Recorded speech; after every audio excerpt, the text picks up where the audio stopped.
Let's continue to myth number 4. Myth number 4 says that you must exercise a lot every day to control your diabetes.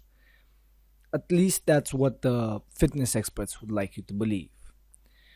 The truth is a bit different, and when I say a bit, I'm actually optimistic. Indeed, exercise is one of the best strategies to improve your insulin sensitivity. As you will further learn into this course, improving your insulin sensitivity and reversing your insulin resistance is the main goal, is the main method through which we can reverse type 2 diabetes. However, you do not need to exercise like crazy every day to reap great results. What you really need, and what's the most high impact activity you can do when it comes to exercise, is to increase the time you spend moving, especially if you're more of a sedentary person which works every day at the office and sits all day and then just gets into the car and drives around, sits on the couch all night and so on, right? So if you're sedentary, it's even more important to increase the time you spend moving. This might come as a surprise, but the best exercise for persons who suffer from diabetes, from what I have found, is just walking, right? Walking just at the pace that you're comfortable with, wherever you want to. Again, we'll talk more in depth about this later on in the course. But one of the best ways to increase the time you spend moving and lower your blood sugar levels is walking, right? Just walking. You don't need any special equipment for this. You don't need to go to the gym for this. You don't need to spend money on this. You don't need to buy some fancy equipment. It's just walking. Anyone can do it. You can do it. All right? Besides walking, standing up more often is another great effective strategy to improve your insulin sensitivity. And that's because when you sit for 1 hour, just 1 hour, when you sit at your desk, your metabolism lowers by 90%. What does that mean?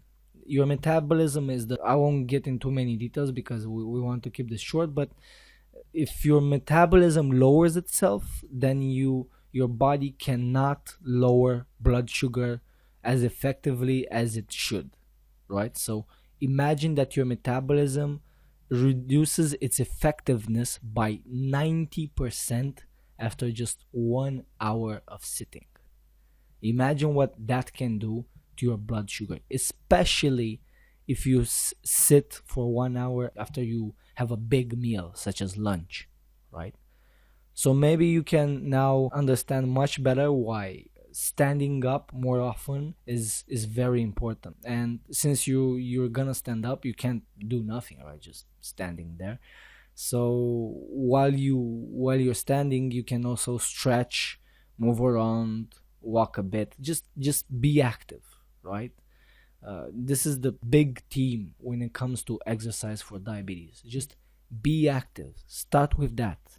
And once you start to get the feeling of being active and you start to appreciate the effects it has on your body, on your blood sugar, on your well-being, then you might want to take it further, like, I don't know, walking more, going to the gym, practicing bodyweight exercises, and so on. I would strongly suggest to avoid high intensity exercises for the simple reason that especially if you're not very fit, as most people are, high intensity exercises actually become a stress factor for your body, which only raises blood sugar even more and makes reversing diabetes even harder, right? Because it stimulates the production of more adrenaline and cortisol. These hormones raise your blood sugar even more, and so on, right? So I would suggest avoiding high intensity exercises for now. And when it comes to that, I would also suggest avoiding any macho fitness as much as you can. And When I say macho fitness, I mean the usual fitness programs that are taking place in the commercial gyms, the fitness programs like, I don't know, P90X, like the intense yoga workouts.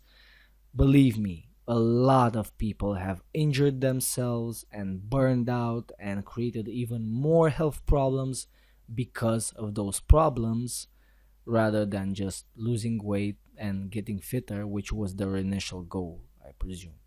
So I'm not trying to bash anyone. I'm not trying to tell you that they're not effective. I'm just saying that if I were you, I would stay away from them. I personally don't practice them.